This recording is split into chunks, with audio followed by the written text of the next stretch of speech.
यार बाकी सब तो हो गया है, एमसीक्यू क्वेश्चन हो गया है, शॉर्ट क्वेश्चंस वगैरह तो हो ही जाएंगे। लॉन्ग क्वेश्चन भाई साहब बहुत ज्यादा क्या है प्रॉब्लमेटिक है। क्यों ना कुछ ऐसा हो जाए कि सारे के सारे जो आईएमपी लॉन्ग क्वेश्चन है वो हमें मिल जाए। तो आज के इस पूरे के पूरे वीडियो के अंदर हम डिस्कस करेंगे 10 से 15 क्वेश्चन एकदम फुल पके पकाए हमें क्या हो जाएंगे, मिल जाएंगे। हार्डी वेनबर्ग सिद्धांत इवोल्यूशन चैप्टर का सबसे last chapter biodiversity and conservation का ये हमारे पास में क्वेश्चन है। प्लेसेंटा किस तरह से बन रहा है, इसका काम क्या होता है। मैंने पहले भी कहा इसके अंदर की लघु बीजाणु जनन और गुरु बीजाणु जनन ये तो है ही आपके लिए सबसे ज्यादा टॉप नॉच वाला सवाल। यार बाकी सब तो हो गया है, एमसीक्यू क्वेश्चन हो गया है, शॉर्ट क्वेश्चंस वगैरह तो हो ही जाएंगे। लॉन्ग क्वेश्चन का समझ में नहीं आ रहा, लॉन्ग का समझ में नहीं आ रहा। मुझे लग रहा है आपके साथ में भी यही सेम प्रॉब्लम है। लॉन्ग क्वेश्चन भाई साहब बहुत ज्यादा क्या है प्रॉब्लमेटिक है। क्यों? याद करने में समस्या, भूल भी जल्दी जाते हैं। क्यों ना कुछ ऐसा हो जाए कि सारे के सारे जो आईएमपी लॉन्ग क्वेश्चन है वो हमें मिल जाए तो मजा आ जाए। उन्हीं को हम याद कर लेंगे और वही पेपर के अंदर आ जाएगा, मजा आ जाएगा। 10 से 15 क्वेश्चन एकदम फुल पके पकाए हमें क्या हो जाएंगे, मिल जाएगा। हाँ जी, तो आज के इस पूरे के पूरे वीडियो के अंदर हम डिस्कस करेंगे हमारी क्लास 12 बायोलॉजी के सारे के सारे जो आईएमपी लॉन्ग क्वेश्चन है उसके बारे में। चलिए शुरू करते हैं बिना किसी देरी के। सबसे पहली चीज, सारे के सारे क्वेश्चन एकदम IMP top most IMP category के अंदर है और ये सारे ही क्वेश्चंस आपके लिए इस साल आपके बोर्ड एग्जाम के लिए बहुत ज्यादा जरूरी होने वाले हैं। जैसे कौन कौन से क्वेश्चंस हैं जो कि हमारे लिए बहुत आईएमपी होने वाले हैं। सबसे पहली चीज, मनुष्य के नर जनन तंत्र का वर्णन विद डायग्राम, ये बहुत ज्यादा आईएमपी है। प्लाज्मिड डीएनए गुणसूत्री डीएनए में अंतर, एक्सोन्यूक्लियस एंडोन्यूक्लियस में अंतर, बायोटेक्नोलॉजी का सवाल। लिंग संलग्न लक्षण से आप क्या समझते हैं। रेखांकित चित्रों की सहायता से मनुष्य में दो लिंग संलग्न लक्षणों की वंशागति मतलब हीमोफीलिया और आपके वर्णांधता के बारे में बताना है। समष्टि से क्या समझते हैं, पारस्परिक क्रियाओं का वर्णन करना है, मतलब आपका परजीविता परभोजिता और जो सहभोजिता सहजीविता है उसके बारे में आपको बताना है। मेंडल के नियम बहुत बहुत ज्यादा आईएमपी, मेंडल के नियम तो हमें पूछे ही जाते हैं। आवृत बीजी पौधों में निषेचन कैसे होता है, निषेचन के बाद में कौन सी घटनाएं होती है, ये वाली चीज पूछी जाती है। संवाहक के में जो क्लोनिंग वाहक होता है, जो संवाहक होता है ना, तो उसकी क्या विशेषताएं होती है, बहुत आईएमपी से क्वेश्चन बनता है। डाइहाइब्रिड क्रॉस बहुत आईएमपी क्वेश्चन। आवृत बीजी पौधों में त्रिसलियन या द्विनिषेचन की जो बात करते हैं वो भी बहुत ज्यादा आईएमपी है। अपसारी विकास अभिसारी विकास हो गया है। मानव रक्त में जो लसीकाणु होते हैं, जो लिम्फोसाइट्स होते हैं, वो भी बहुत ज्यादा हमसे पूछे जाते हैं, आईएमपी है। बायोस्फीयर रिजर्व और राष्ट्रीय उद्यान ये क्या होते हैं, इसके ऊपर हमसे पूछा जाता है कि भैया निबंध और हम इनका उपयोग क्यों करते हैं, इसके ऊपर हमसे सवाल पूछा जाता है। मानव जीनोम परियोजना जो कि बहुत बहुत ज्यादा आईएमपी क्वेश्चंस हैं। संक्रामक रोग हो गया है। पारिस्थितिक तंत्र में ऊर्जा प्रवाह का सचित्र वर्णन विद डायग्राम वर्णन, लॉन्ग क्वेश्चन के फॉर्म में ये सवाल आता है। पारितंत्र के अलग अलग घटक जैसे कि जैविक घटक अजैविक घटक उत्पादक उपभोक्ता प्राथमिक उपभोक्ता द्वितीयक उपभोक्ता के बारे में पूरा की पूरा वर्णन 5 नंबर में ये क्वेश्चन आया भी हुआ है पहले और आता भी है। चलिए इसके अलावा यदि हम देखें तो क्रोमोसोमीय विफतन मतलब कि जो क्रोमोसोम के हमारे पास में डिसऑर्डर होते हैं, डाउन सिंड्रोम वगैरह, उसके बारे में आपसे पूछा गया है। हार्डी वेनबर्ग सिद्धांत इवोल्यूशन चैप्टर का बहुत रेयर ये क्वेश्चन आता है लेकिन इस साल आने के चांसेस आपको देखने को मिल रहे हैं। डीएनए एक आनुवंशिक पदार्थ है तो इसके लिए आपको जो हर्शे और चेज है उसका एक्सपेरिमेंट पूछा जाता है। डीएनए बहुरूपता और जैव सूचना विज्ञान जो होता है, बायोटेक्नोलॉजी जो होता है, इसके बारे में आपसे पूछा जाता है। कृषि में जैव प्रौद्योगिकी के महत्व आपसे पूछा जा सकता है। Polymerase PCR polymerase chain reaction जो कि बहुत ज्यादा क्या है आपके लिए आईएमपी क्वेश्चन है। बायोगैस हो गया, कैंसर हो गया हमारे पास में, मानव विकास के ऊपर, ह्यूमन डेवलपमेंट ह्यूमन इवोल्यूशन के ऊपर आपके ऊपर क्वेश्चन पूछा जाएगा कि पहले कौन आया, ऑस्ट्रेलो रामापिथेकस, होमो हैबिलिस, होमो इरेक्टस, होमो सेपियंस, इन सब के बारे में आपको विशेषताएं लिख करके आना रहेगा 5 नंबर में। सहलग्नता और जो रिकॉम्बिनेशन है, पुनर्योगज जो हमारे पास में कॉन्सेप्ट है, इसके ऊपर भी आपसे सवाल पूछा जाता है कि संलग्नता लिंकेज क्या होता है और ड्रोसोफिला वाला जो हमारे पास से पूरा एक्सपेरिमेंट होता है उसके बारे में। पॉलिनेशन में जीवीए बायोटिक और अबायोटिक फैक्टर्स को आपका डिटेल में पूछा गया है। जैविक कारक के द्वारा परागण और अजैविक कारक के द्वारा परागण मतलब कि वाटर और आपके एयर के द्वारा पॉलिनेशन और इंसेक्ट के द्वारा जो पॉलिनेशन है उसको डिटेल में आपको बताना है। त्रिसलियन हो गया, कृत्रिम संकरीकरण हो गया, ह्यूमन जीनोम की विशेषता हमारे पास में हो गई है। मानव विकास की व्याख्या थोड़ी देर पहले भी हमारे पास में ये आया था, मैंने आपसे ये कहा था। पारिस्थितिक पिरामिड आईएमपी है मेरे बच्चा, बहुत इजी सा क्वेश्चन। ये जो क्वेश्चन आता अगर है तो ये बहुत इजी क्वेश्चन की लिस्ट में हमारे पास में देखने को आपको मिलेगा, इजी इजी क्वेश्चन की लिस्ट में ये होगा। आक्रामक विदेशी प्रजातियों का प्रभाव क्या पड़ता है? सबसे last chapter biodiversity and conservation का ये हमारे पास में क्वेश्चन है। सेम एज इट इज ये वाला भी हमारे पास में उसी का क्वेश्चन है। इसके ऊपर टिप्पणी लिखने के लिए हमसे कहा गया है। द्विकुंडली डीएनए की संरचना जो वॉटसन और क्रिक की संरचना है, ये आपसे पूछा जाता है। पारितंत्र के घटक और मानव अंडाणु के बारे में आपसे सचित्र आपसे पूछा जाता है, डायग्राम के साथ में आपसे पूछा जाता है। डाइहाइब्रिड क्रॉस थोड़ी देर पहले भी मैंने आपसे कहा है कि ये बहुत ज्यादा क्या है आपके लिए आईएमपी होता है। आनुवांशिक संशोधित फसल मतलब जेनेटिकली मॉडिफाइड जो फसल्स होती है, जैसे कि गोल्डन राइस हो गया, बीटी कॉटन हो गया, उसके बारे में आपसे सवाल पूछा जाता है।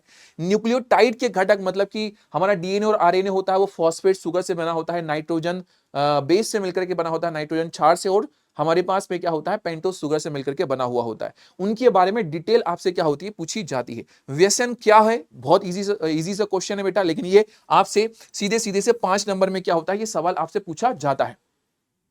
मेंडल के डिसऑर्डर जैसे हीमोफीलिया और वर्णांधता के बारे में आपसे पूछा जाता है। पारितंत्र क्या होता है? इसके जैविक और अजैविक घटक के बारे में आपसे देखने को मिलता है 5 नंबर में। मानव जीनोम की विशेषताएं, ये तो बहुत आईएमपी है, बार बार मैं आपसे कह रहा हूं।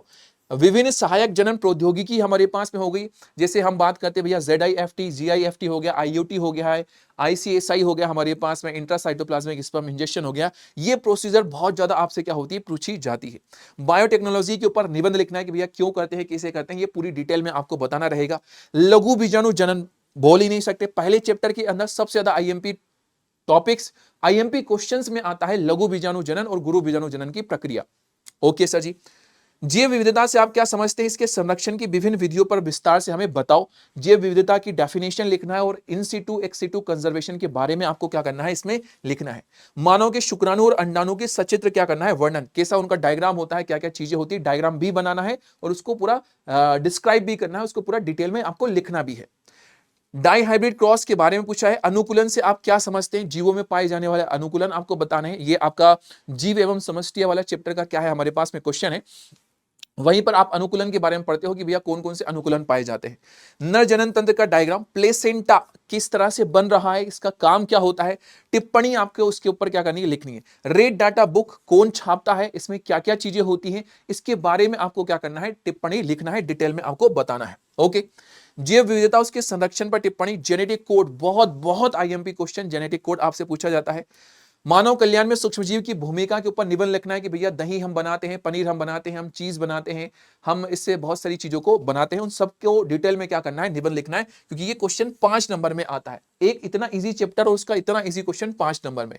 जीव प्रौद्योगिकी के उपयोग आपसे पूछे जाते हैं, कहां कहां हम इसका बायोटेक्नोलॉजी का यूज करते हैं। मानव में पाए जाने वाले 3 क्रोमोसोमल डिसऑर्डर जैसे कि Down syndrome, Turner syndrome, Klinefelter syndrome, super male, super female, इसमें से कुछ भी आप लिख सकते हैं। लघु बीजाणु जनन और गुरु बीजाणु जनन आपसे पूछा जाता है। अर्ध संरक्षित विधि का जो हमारे पास में रेप्लिकेशन मेथड्स होती है वो पूरा आपसे डिटेल में पूछी जाती है, और ये अपने आप में थोड़ा सा लॉन्ग भी पड़ता है क्वेश्चन, थोड़ा सा टफ भी पड़ता है, लेकिन भाई 5 नंबर का सवाल है, करना तो पड़ेगा। उसके अथवा में इजी क्वेश्चन दे रखा है कि जनसंख्या विस्फोट और इसके क्या करो हमें नियंत्रण के बारे में बता दो कि भैया जनसंख्या विस्फोट मतलब अचानक से जनसंख्या का बढ़ना, इसको नियंत्रण कैसे करेंगे, तो भैया जो विवाह की आयु है उसको निर्धारित कर दो, लोगों को शिक्षित कर दो, उनको गर्भ निरोधक दवाइयों के बारे में उनको बता दो, इसके द्वारा हम क्या कर सकते हैं नियंत्रित कर सकते हैं। जीव मंडल आरक्षित एवं राष्ट्रीय उद्यान के ऊपर आपसे पूछा गया है डिटेल में। मासिक चक्र क्या होता है, इस दौरान हार्मोन की जो क्रियाएं होती है उसके बारे में आपसे पूछा गया है।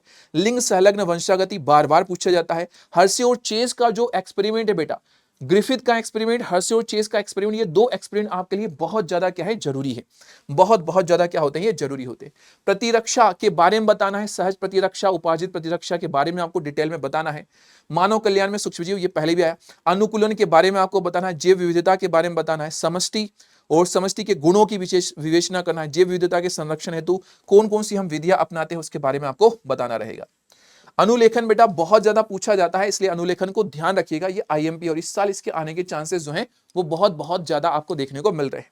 मानव अनुवांशिकी की जो पेडिग्री एनालिसिस होती है उसमें अलग अलग सिंबल्स, उन सिंबल्स का पता होना आपके लिए क्या होता है जरूरी है, इसलिए उसको ध्यान रखिएगा। अलग अलग सिंबल्स की हमारे लिए क्या इंपॉर्टेंस होती है। गोल वाला हम फीमेल के लिए यूज करते हैं, स्क्वायर वाला मेल के लिए यूज करते हैं, दोनों के बीच में लाइन हो गई मतलब उनकी शादी हो चली है, पूछा जाता है। बीज पत्राधार, बीज पत्रोपरिक में परिभ्रूणपोष और फल में अंतर, और अध्यावरण और बीज चोल में अंतर, दो डिफरेंस आपको ये बताने रहेंगे बेटा। 2.5 नंबर का हमारे पास में ये क्वेश्चन आपको देखने को मिलेगा। प्रसव क्या है और कैसे प्रसव की पूरी प्रक्रिया होती है, पूरा प्रसव का रिफ्लेक्स कि भैया जो प्लेसेंटा है उसने सिग्नल भेजा, फिर हमारे पास में ऑक्सीटोसिन बना, फिर बायोमेट्री में संकुचन हुआ और फिर क्या हुई, डिलीवरी हुई। पूरी डिटेल में आपको इसको क्या करना है, बताना है, क्योंकि ये 5 नंबर का क्या रहेगा, क्वेश्चन आपसे पूछा जाएगा। डाउन सिंड्रोम आपसे पूछा गया है, XXY वाला आपसे पूछा गया, क्लाइनफिल्टर सिंड्रोम आपसे पूछा जाएगा। जेनेटिक कोड के बारे में आपसे विशेषताएं पूछी जाएगी, जो कि बहुत ज्यादा IMP है। मैंने पहले भी कहा इसके अंदर की लघु बीजाणु जनन और गुरु बीजाणु जनन, ये तो है ही आपके लिए सबसे ज्यादा टॉप नोच वाला सवाल। मादा जनन तंत्र का नामांकित चित्र बेटा जी बहुत ज्यादा IMP, इसको ध्यान रखना। डबल फर्टिलाइजेशन, बाहित मल उपचार और निमोनिया को हम कैसे रोक सकते हैं, इसके बारे में आपसे टिप्पणियां पूछी जाती है 2.5 नंबर में, इन तीनों में से किसी भी 2 के ऊपर आपको टिप्पणी लिखनी रहती है। मनुष्य में निषेचन कैसे होता है, सहज और निष्क्रिय प्रतिरक्षा, जेनेटिक कोड्स अथवा में आपको दे सकता है, लेकिन ये दोनों जो प्रोसेस है ये आपसे पूछी जा सकती है। इनके बीच में आपसे डिफरेंस भी पूछा जा सकता है, सहज और निष्क्रिय प्रतिरक्षा, ठीक है ना। क्वेश्चन 5-5 नंबर का हमारे पास में ये क्वेश्चन आपको देखने को मिल रहा है। अगर आप ये कर रहे हैं तो 5 नंबर, और अगर ये कर रहे हैं तो 2.5 और 2.5, 5 नंबर आपको देखने को मिलेगी। ये हमारे क्लास 12 बायोलॉजी में इस साल आने वाले बेटा हमारे सबसे ज्यादा मोस्ट क्या है, ये इंपॉर्टेंट क्वेश्चन है, ठीक है ना। इन क्वेश्चंस को सबसे पहले आपको क्या करना है बेटा जी, याद करना है, लर्न करना है, क्योंकि जो भी आपके क्वेश्चंस आएंगे वो इन्हीं में से कोई सा क्वेश्चन आपको देखने को मिलेगा, ठीक है ना। तो ये हमारे आज के इस प्यारे से वीडियो की बातें थी। इस वीडियो के माध्यम से मैंने आपको बताया कि भैया कौन से क्वेश्चन जो है वो आपके लिए बहुत ज्यादा जरूरी है। तो कोशिश कीजिएगा अभी एग्जाम में जितना भी हमारा टाइम पीरियड बचा हुआ है बेटा, इस टाइम पीरियड के दौरान आप हर दिन इनमें से 2 से 3 सवाल को, 3 से 4 सवाल को क्या करो, अच्छे से लर्न करो, याद करो, ठीक ना। 3 सवाल को लर्न करो, याद करो, ठीक है ना। चलिए, शुक्रिया, thank you so much, bye bye, thank you.